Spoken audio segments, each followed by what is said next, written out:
Good morning class, let's try chemistry. आज का हमारा टॉपिक है NCERT solutions of chemical kinetics. आज हम लोग केमिकल काइनेटिक्स चैप्टर के एनसीईआरटी क्वेश्चंस करने वाले हैं। आपका फर्स्ट क्वेश्चन है, for the reaction R2P the concentration of reactant changes from 0.03 molar to 0.02 molar. ठीक है, ये कंसंट्रेशन चेंज हो रही है रिएक्टेंट से प्रोडक्ट की तरफ in 25 minutes. We have to calculate the average rate of a reaction using units of time both in minutes and seconds. ठीक है, तो बच्चा अब आपको जो फॉर्मूला है एवरेज रेट ऑफ रिएक्शन लिखने के लिए पता है। रिएक्टेंट के लिए हम लोग लिखते हैं minus delta concentration of R upon delta T। ये आपकी एवरेज रेट ऑफ रिएक्शन होती है किसके लिए? आपके रिएक्टेंट के लिए। और प्रोडक्ट के लिए क्या होती है? यहाँ पे प्लस में होती है, that is delta concentration of P upon delta T। ठीक है, हमें निकालनी है रिएक्टेंट के लिए सबसे पहले। तो डेल्टा का क्या मतलब है? R2 minus R1। Delta T का क्या मतलब है? T2 minus T1। ठीक है, तो ये आपको चेंज दे रखा है, R2 दे रखा है, R1 दे रखा है, और टाइम आपको 25 मिनट्स पूरा का पूरा चेंज दे रखा है। ठीक है, तो आपने इसे कैलकुलेट किया। जब आपने कैलकुलेट किया तो आपका आंसर आ गया, ये समझ में आ गया। आपको पहले मिनट में निकालना है, फिर आपको सेकंड में निकालना है। ठीक है, चलिए क्वेश्चन नंबर 2 क्या कहता है? क्वेश्चन नंबर 2 आपसे ये कह रहा है कि in a reaction 2A2 products the concentration of A decreases from 0.05 to 0.4 0.5 to 0.4। इतनी कंसंट्रेशन डिक्रीज कर रही है कितने मिनट में? 10 मिनट में। तो निकालना क्या है? Rate during this interval. तो देखो एवरेज रेट ऑफ रिएक्शन तो ये रहा। ठीक है, माइनस हाफ क्यों बोला है इसको? क्योंकि 2A है ना रिएक्टेंट साइड पे। तो क्या लिखोगे? Minus delta concentration of A upon delta T। और जो स्टोशियोमेट्री होती है वो हाफ में यानी कि सॉरी डिवाइड में आ जाती है। ठीक है, तो इस तरह से ये हो गया average rate of reaction for the reactant. ठीक है, तो सेम वही आपको लगाना है, A2 minus A1 upon T2 minus T1। Everything is given to you and your answer is over here. ठीक है, again very easy. Now question number 3, for a reaction A plus B to C product the rate law is given to you, what is the order of the reaction? कितना easy question है। Order of the reaction क्या होता है? जो भी power होती है उनको प्लस कर देते हैं, यानी कि हाफ प्लस 2, तो आपकी पावर आ गई दैट इज 2.5। सॉरी, ऑर्डर आ गया 2.5। ठीक है, question number 4, the conversion of molecules X2Y, ठीक है, फॉलोज सेकेंड ऑर्डर काइनेटिक्स। आपको ऑर्डर दे रखा है second. If the concentration of X is increase to 3 times, अगर कंसंट्रेशन X की 3 टाइम्स इंक्रीज हो जाती है तो क्या इफेक्ट होगा rate of formation of Y पे? अगर X2Y का जो रेट है that is second order kinetics follow कर रहा है, तो आपको ये रिएक्शन का रेट ऑफ रिएक्शन लिखना पड़ेगा, है ना। रेट ऑफ रिएक्शन क्या लिखोगे?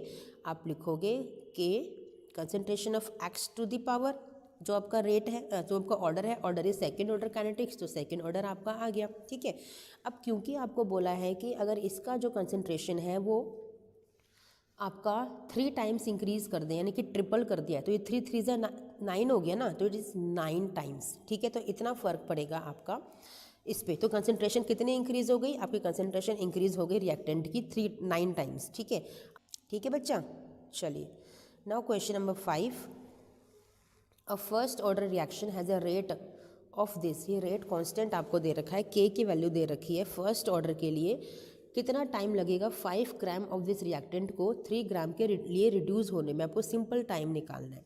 तो आपके पास फर्स्ट ऑर्डर के लिए फॉर्मूला होता है time is equal to 2.303 upon k log concentration of initial reactant, जो रिएक्टेंट की इनिशियल कंसंट्रेशन है, अपॉन कंसंट्रेशन ऑफ रिएक्टेंट। ठीक है, तो बस यहाँ फॉर्मूले में सारी चीज़ों को पुट कीजिए, आपका टाइम निकल कर आ जाएगा। Now question number 6, time required to decompose thionyl chloride SO2Cl2 है, it's a sulphuryl chloride, half of its initial amount is 60 minutes. If the decomposition is the first order reaction, calculate the rate constant for the reaction. देखिए half life का formula first order के लिए 0.693 upon के होता है। ठीक है, आपको हाफ लाइफ दे रखी है 60 मिनट, हाफ लाइफ आपको दे रखी है 60 मिनट। तो आपका यहाँ से क्या निकल कर आ जाएगा? के रेट कांस्टेंट आपका निकल कर आ जाएगा। ठीक है, तो वही आपको निकालना था बस। Your answer is over here. ठीक है, now question number 7, what will be the effect of temperature on rate constant? बच्चा ये फॉर्मूला होता है आपके पास k is equal to, it's Arrhenius equation, k is equal to A E to the power minus E A upon R T. E A क्या है आपका, activation energy है, ठीक है। जब आप रेट कांस्टेंट को नियरली डबल करते हो, ठीक है, रेट कांस्टेंट को जब नियरली डबल करते हो तो आपका 10 degree Celsius rise in temperature होता है। ये आपको पता है, थ्योरी में मैंने पढ़ाया है, ठीक है। For every 10 degree Celsius in rise in temperature rate constant of reaction nearly doubles, ठीक है। तो exact dependence of the rate of a chemical reaction on a temperature is given by this equation. तो बस आप उसको calculate कर सकते हो, ठीक है। क्या इफेक्ट पड़ता है, वो नियरली डबल हो जाता है for every 10 degree Celsius rise in temperature.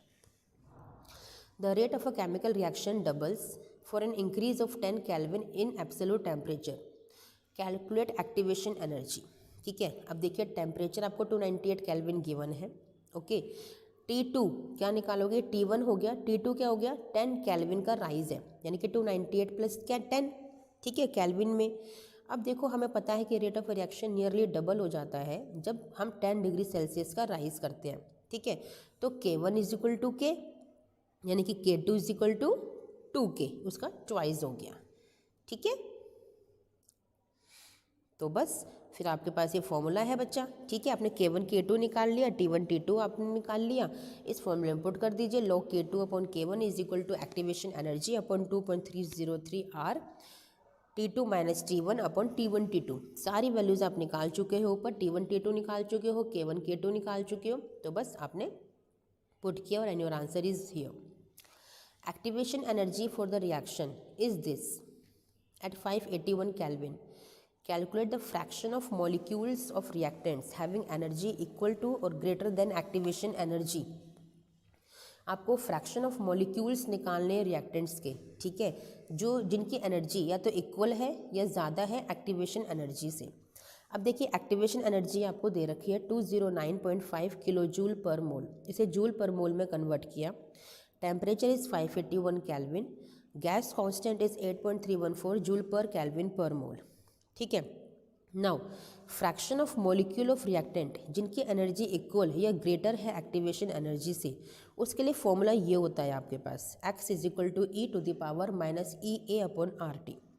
यानी कि अगर लॉन लोगे, यानी कि नेचुरल लोग अगर इसका लोगे तो that will be equal to x is equal to minus E, ठीक है। तो बस इस तरह से इसका आपने आंसर निकाल लिया बच्चा, ठीक है। कितने फ्रैक्शन ऑफ मॉलिक्यूल्स निकाल लिए, माइनस ई के इक्वल निकाल लिए। Now, from the rate expression for the following reactions, determine their order of reaction and the dimensions of the rate constant। Dimension means units निकालनी है, और रेट एक्सप्रेशन जो दे रखे हैं वहाँ से ऑर्डर निकालना है। तो ऑर्डर तो निकालना बड़ा आसान है, ये इसका सेकंड ऑर्डर है, जो ऊपर पावर होती है वो ऑर्डर में होती हैं, ठीक है। इसका ऑर्डर आपका 2 है, इसका ऑर्डर 3/2 है, इसका ऑर्डर 1 है, तो ऐसे करें ऑर्डर तो सारे निकाल लिए। डायमेंशन कैसे निकालोगे, डायमेंशन यानी कि यूनिट, उसके लिए आपके पास फॉर्मूला होता है बच्चा, दैट इज़ आपने K is equal to rate upon जो कंसनट्रेशन है रिएक्टेंट की, उसकी पावर जो आपको रेट जो आपको ऑर्डर दे रखा है, ठीक है ना। तो बस mole litre inverse second inverse upon mole litre inverse की पावर n, ये हमारे पास फॉर्मूला होता है। Mole litre inverse second inverse upon mole litre inverse की पावर n। बस यहाँ पे जो ऑर्डर है उसको लिखते जाइए, आपकी सारी डायमेंशंस निकल के आ जाएंगी जितने भी आपके क्वेश्चंस हैं, ठीक है। For the reaction this, the rate is given this, calculate the initial rate for the reaction when A is this, concentration of A is given, concentration of B is given, calculate the rate of reaction after A is reduced to 0.06 mole liter inverse। Question क्या पूछ रहा है, क्या कह रहा है आपसे, वो ये कह रहा है कि कोई रिएक्शन गिवन है आपको 2A + B gives you A2B। इसके लिए रेट आपको दे रखा है, ऑर्डर आपको 3 मिल गया है, आपको रेट कांस्टेंट की वैल्यू भी दे रखी है। आपको initial rate of the reaction calculate करना है जब कंसंट्रेशन ऑफ ए इतनी है, कंसंट्रेशन ऑफ बी इतनी है। तो सबसे पहले इनिशियल रेट ऑफ रिएक्शन निकाल लो, वैल्यूज़ को पुट करके निकाल लिया। अब आपसे पूछ रहा है कि क्या रेट ऑफ रिएक्शन में चेंज होगा, क्या रेट ऑफ रिएक्शन आएगी जब ए आपका जो इनिशियल था 0.1 उससे रिड्यूस हो गया 0.06, यानी कंसंट्रेशन ऑफ ए को कम कर दिया गया। तो देखो जब 0.1 से वो 0.06 हो जाएगा तो यानी कि कितना माइनस हुआ, इतना इतना बचा आपके पास। ठीक है, जो ये बचा है ये कंसंट्रेशन ऑफ ए है, और अकॉर्डिंग टू रिएक्शन क्या दिख रहा है कि जो ए की कंसंट्रेशन डबल है तो बी की हाफ है। तो अगर ए की कंसंट्रेशन इतनी रह गई तो बी की कितनी रह गई, इसकी हाफ, यानी कि इतनी रह गई। ठीक है, तो बस इसके लिए आप रेट कांस्टेंट के फॉर्मूले में पुट करके अपना निकाल लीजिए चीज़ों को, दैट इज़ के ए बी स्क्वायर, वैल्यू को पुट कीजिए, आपका आंसर निकल कर आ गया। ठीक है, इंपॉर्टेंट क्वेश्चन है। The decomposition of ammonia on platinum surface is zero order reaction. What are the rates of production of N2 and H2 if K is given to you? Decomposition के लिए reaction होती है हमारे पास, ammonia gives you nitrogen plus hydrogen. ठीक है, इन सब का रेट ऑफ रिएक्शन हमने लिख लिया। हमें पता है कि जीरो ऑर्डर रिएक्शन है, यानी कि सभी क्या है, के इक्वल है। ठीक है, तो आपको निकालना है प्रोडक्शन का, यानी कि N2 और H2 का निकालना है। तो N2 और H2 के लिए जब निकालोगे तो वो क्या आ जाएगा, देखो ना, N2 के लिए क्या है, सिंपल के इक्वल है, तो जितना के है उतना ही उसका रेट ऑफ प्रोडक्शन हो गया। H2 के लिए 1/3 है तो वो 3 से मल्टीप्लाई हो जाएगा के, तो बस वो उसका आपका rate of production of hydrogen भी आ गया। ठीक है, decomposition of dimethyl ether leads to the formation of methane, hydrogen and carbon monoxide and the reaction rate is given by this. ठीक है, rate of a reaction is followed by increase in pressure in a closed vessel, so the rate can also be expressed in terms of partial pressure of dimethyl ether, that is in this way. ठीक है, ये question है आपका। if the pressure is measured in bar and time in minutes, then what are the units of rate and rate constant? Question क्या है, इतना बड़ा question देकर आपसे पूछा क्या है, यूनिट पूछी है रेट और रेट कांस्टेंट की। तो रेट का एक्सप्रेशन आपको दे रखा है, यहाँ से यूनिट डिराइव कर लीजिए के लिए। ठीक है, K is equal to rate upon partial pressure of CH3O CH3 to the power 3/2। तो रेट की यूनिट क्या होती है, बार पर मिनट। प्रेशर की क्या होती है, बार, जिसकी पावर 3/2 है। कैलकुलेट कीजिए, आपका रेट कांस्टेंट की यूनिट निकल कर आ गई। ठीक है, और रेट की तो होती है सिंपल, जो हमने पुट करी थी। Now mention the factors that affect the rate of a chemical reaction. कौन कौन से फैक्टर्स जो rate of a chemical reaction को अफेक्ट करते हैं। एक तो कंसेंट्रेशन ऑफ रिएक्टेंट्स, ठीक है, टेम्परेचर, प्रेजेंस ऑफ कैटलिस्ट, ठीक है, और बहुत सारी चीज़ें हैं बट मेन आपके यही हैं। A reaction is second order with respect to a reactant. How is the rate of a reaction affected if the concentration is doubled and reduced to half? देखिए, रेट ऑफ अ कंसंट्रेशन की जो reactant की rate है दो, तो ए हो गई। Rate of a reaction क्या है, के ए टू द पावर स्क्वायर। ठीक है, आपको दे रखा है ना, सेकंड ऑर्डर काइनेटिक्स है। अब देखिए, अगर इसकी डबल कर दें यानी कि 2A हो जाए तो ये 4 टाइम्स हो गई। अगर ए आपका 2A हो जाए, ये देखिए ना, अगर ए आपका 2A हो जाए तो ये 4 टाइम्स हो गई। और अगर इसको हाफ कर दिया जाए तो हाफ पुट करोगे तो 1/4 टाइम्स हो गई। सिंपल है, और ऐसे क्वेश्चन एग्जाम में आते हैं बच्चा। यस, इतने इजी क्वेश्चंस भी आते हैं। What is the effect of temperature on the rate constant of a reaction? अभी किया था, for every 10 degree Celsius rise it is nearly doubled.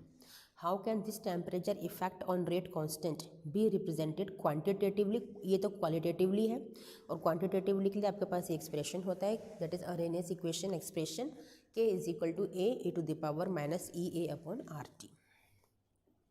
Again easy question और एग्जाम में आया हुआ है।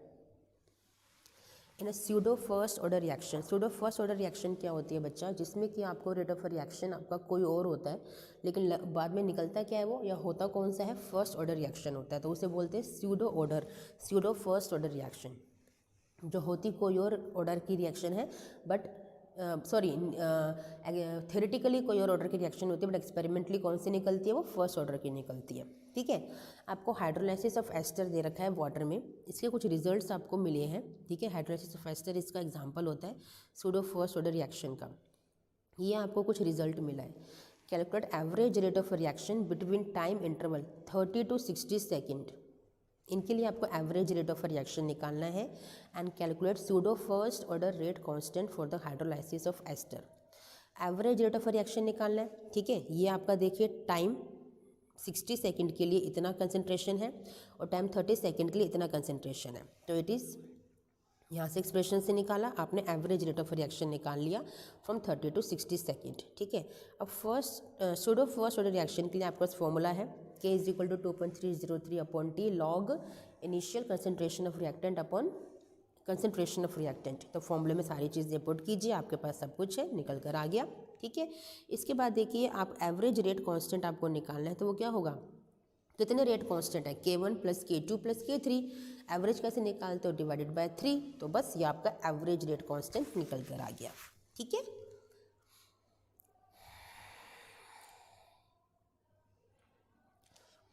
Now a reaction is first order in A and second order in B, ठीक है। What is the differential rate equation and how is the rate affected on increasing the concentration of B 3 times, and how is the rate affected when the concentration of both A and B are doubled? Again very easy question. Concentration of A जो है that is first order and concentration of B जो है that is second order. तो आपने ये differential rate equation लिख लिया, ठीक है। नाउ कंसनट्रेशन ऑफ B अगर 3 टाइम्स कर दी जाए तो ऑब्वियसली कितनी हो जाएगी, 9 टाइम्स हो गई। दोनों की ही डबल कर दें तो कितनी हो गई, इधर ट्वाइस हो गई या आपकी 4 टाइम्स हो गई, यानी कि 8 टाइम्स हो गई, ठीक है। इतना इजी क्वेश्चन था। In a reaction between A and B, the initial rate of a reaction was measured in different initial concentrations of A and B like this. What is the order of the reaction with respect to A and B? A और B के respect में इन datas को use करते हुए क्या order है वो आपको बताना है। देखिए बच्चा, ऑर्डर कैसे निकालते हो आप लोग। अब देखिए ये हाफ है, A आपका डबल है और B उसका हाफ है ना। सबसे पहले पता है हम क्या देखते हैं, हम लोग ना सेम टू सेम वाली वैल्यूज़ देखते हैं, हम लोग सेम टू सेम वाली वैल्यूज़ देखते हैं। यहाँ पे देखो ये A की वैल्यू सेम है, ठीक है, और यहाँ पे ये इसका 1/3 हो रहा है ना। तो इसका क्या मतलब हो गया, देखिए यहाँ पे देखिए, पहले सारे रेट एक्सप्रेशंस लिख लीजिए, ठीक है। ये आपका फॉर्मूला है, ये फर्स्ट इक्वेशन, सेकंड और थर्ड इक्वेशन आपने लिखी। फर्स्ट को सेकंड से डिवाइड कर दीजिए, y की वैल्यू आपकी 0 आएगी, ठीक है। इसके बाद आप थर्ड को सेकंड से डिवाइड कर दीजिए, x की वैल्यू जो आपके आएगी दैट इज़ 1.5, मैंने बताया था ना ऊपर। तो इसका मतलब जो A के जो ऑर्डर है दैट इज़ 1.5 और जो B का ऑर्डर है वो 0 है, ठीक है। इस तरह से हम लोग निकालते हैं। इजी क्वेश्चन है और एग्जाम में आते हैं बेटा ये। अब देखिए ये कोई काइनेटिक स्टडी की गई थी, उसका ये रिजल्ट है, ठीक है। 2A + B gives you C + D, ठीक है।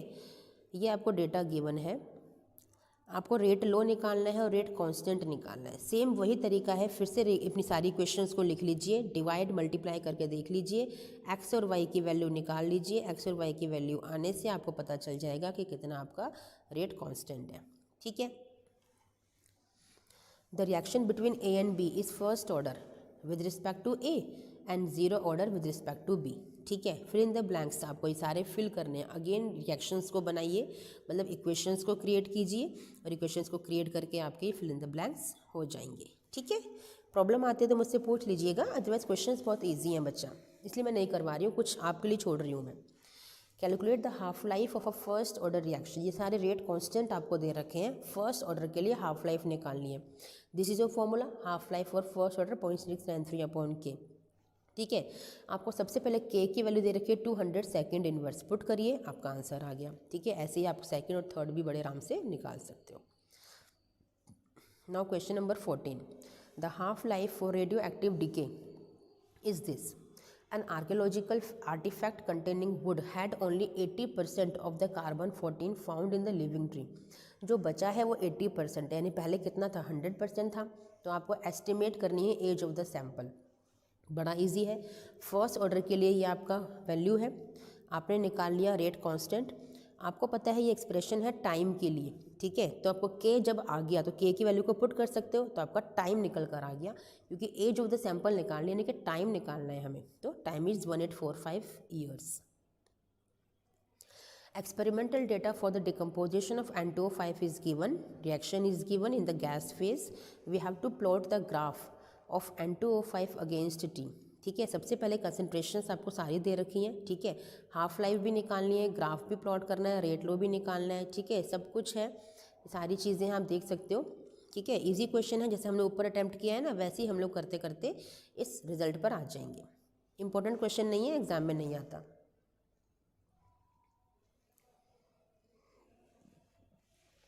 The rate constant for a first order reaction is 60 second inverse. Rate constant दे रखा है. How much time it will take to reduce the initial concentration of the reactant to 1/16th of value. Again the same formula you have to use for the first order reaction, that is time is equal to 2.303 upon k log r naught upon r. 1/16th हो रही है initial concentration से value put कीजिए and your answer is over here. ठीक है. Now during nuclear explosion one of the product is strontium 90 with the half life of this.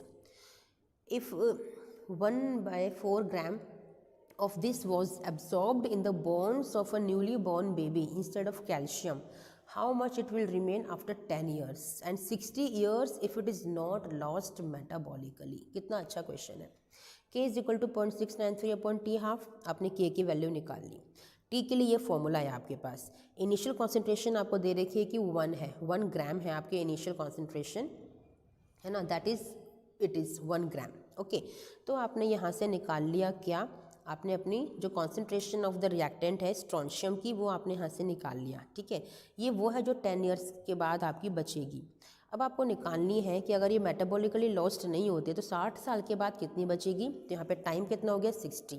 तो बस उसकी वैल्यू को पुट करते हुए आपने ये आंसर भी कैलकुलेट कर लिया बच्चा. ठीक है.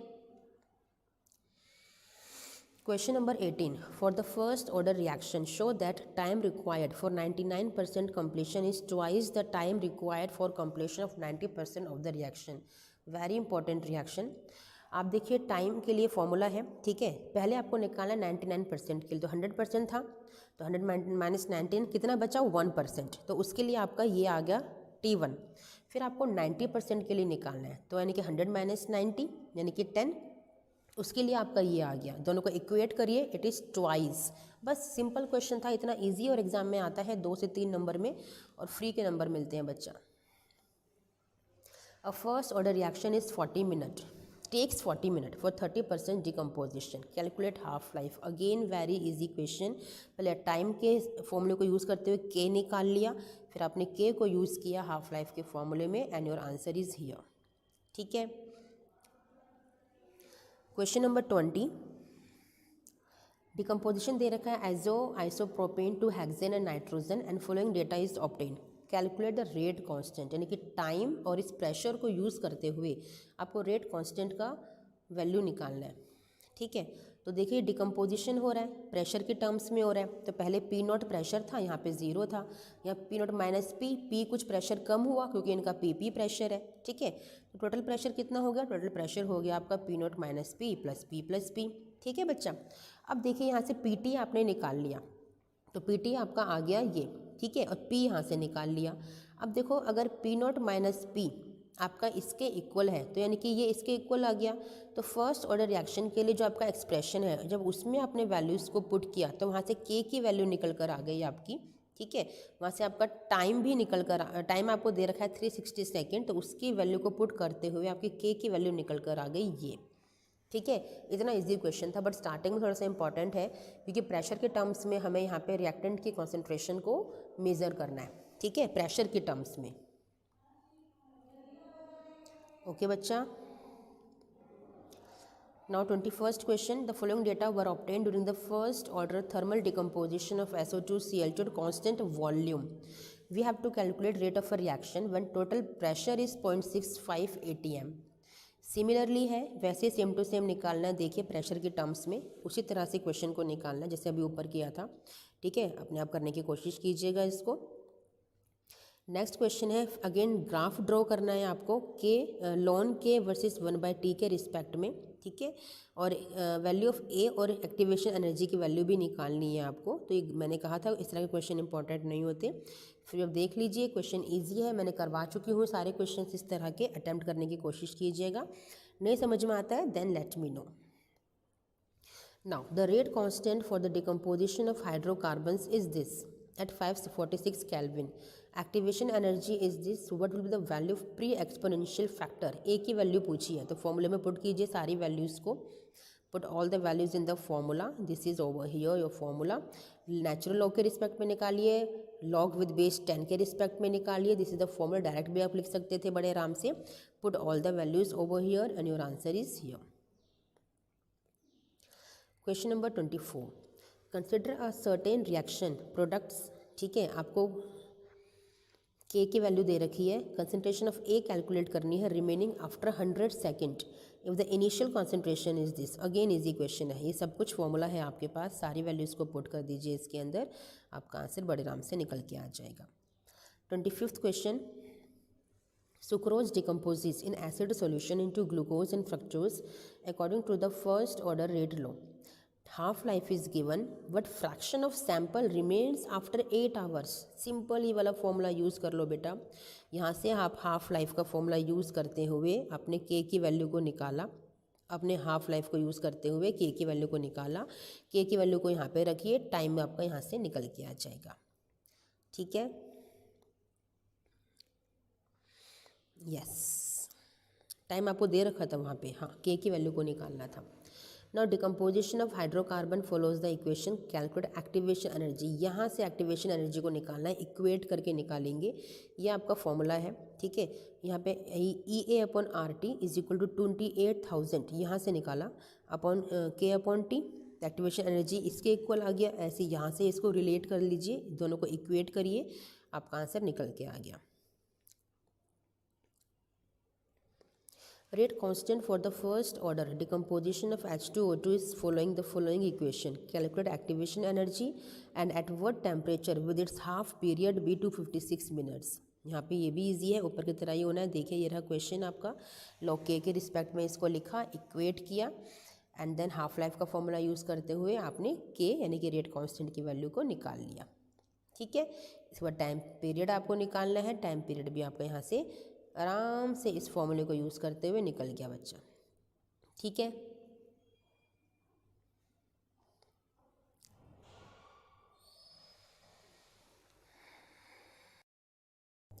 Now question number 28, the decomposition of A into product, the decomposition of A into product has value of के की वैल्यू आपको दे रखी है, एक्टिवेशन एनर्जी दे रखी है, टेम्परेचर आपसे पूछा है कि जब के इतना हो जाएगा तो किस टेम्परेचर पे होगा। ठीक है, यहाँ तो 10 डिग्री सेल्सियस पे इतना के है। ठीक है, ये वाला के जो आपको दे रखा है रेट कांस्टेंट, वो किस टेम्परेचर पे होगा ये पूछा है। तो obviously K1 K2 T1 T2 वाला फॉर्मूला आपका लगेगा एक्टिवेशन एनर्जी को यूज़ करते हुए। ठीक है, तो ये रहा formula, log K2 upon K1 is equal to E A upon 2.303 R T2 minus T1 upon T1 T2। ठीक है, सारी वैल्यूज़ को पुट कर दीजिए और आपका आंसर निकल के आ जाएगा बच्चा। ठीक है, चलिए क्वेश्चन नंबर 29 क्या कह रहा है आपसे, the time required for 10% completion of a first order reaction is equal to that required for its 25% completion. ठीक है, 10% कंप्लीशन के लिए जितना टाइम चाहिए होता है फर्स्ट ऑर्डर को इस टेम्परेचर पे, वो इक्वल है जितना टाइम चाहिए होता है 25% कंप्लीशन के लिए इस टेम्परेचर पे। If the value of A is this, A यानी कि आपका जो रिएक्टेंट है, ठीक है, पर सेकंड है, इट इज़ योर द, अच्छा इट्स अ सेकंड इनवर्स ना, तो it is not reactant concentration, it is the time. ठीक है, देन कैलकुलेट के at this temperature and activation energy. ये आपका अरेनियस फैक्टर है बेटा, अरेनियस फैक्टर हमें कैलकुलेट करना है। तो देखिए टाइम के लिए आपके पास फॉर्मूला है फर्स्ट ऑर्डर का 2.303 अपॉन के लॉग ए अपॉन ए माइनस एक्स। ए आपका 100% है, कितना डिसइंटीग्रेशन हुआ है आपका 90%। क्यों? क्योंकि 10% कंप्लीशन हो चुका है, तो कितना बचा है वो आपका 10% आपका कंप्लीशन हो चुका है, तो कितना बचा है 90% बचा है। ठीक है, इसके बाद आपने के को निकाल लिया। ठीक है, फिर आपने दोबारा से अपने टाइम को निकाल लिया। ठीक है, दूसरा टाइम निकाल लीजिए जब 75% आपका बचा है, 25% कंप्लीशन हो गया था। तो इक्वेशन के अकॉर्डिंग दोनों इक्वल है, दोनों को इक्वल करके आपने के डैश अपॉन के की वैल्यू को निकाल लिया। ठीक है, अब अर्नेस इक्वेशन का फॉर्मूला आपके पास है। ठीक है, के डैश और के जो आपका है ना, इसे K1 K2 की तरह भी आप लिख सकते थे। ठीक है, वो ज़्यादा प्रीफर करेगा, ये वाला एरर फ्री रहेगा। तो फॉर्मूले में आपने पुट किया सारी चीज़ों को और आपका आंसर निकल कर आ गया बच्चा। ठीक है, चलिए question number 30, the rate of a reaction quadruples when the temperature changes from 293 to 313. Calculate activation energy assuming that it does not change with the temperature. ठीक है, बड़ा इजी क्वेश्चन है। अरेनियस इक्वेशन के अकॉर्डिंग आपका ये वाला formula होता है log K2/K1 equal to EA upon 2.303 R T2 minus T1 upon T1 T2।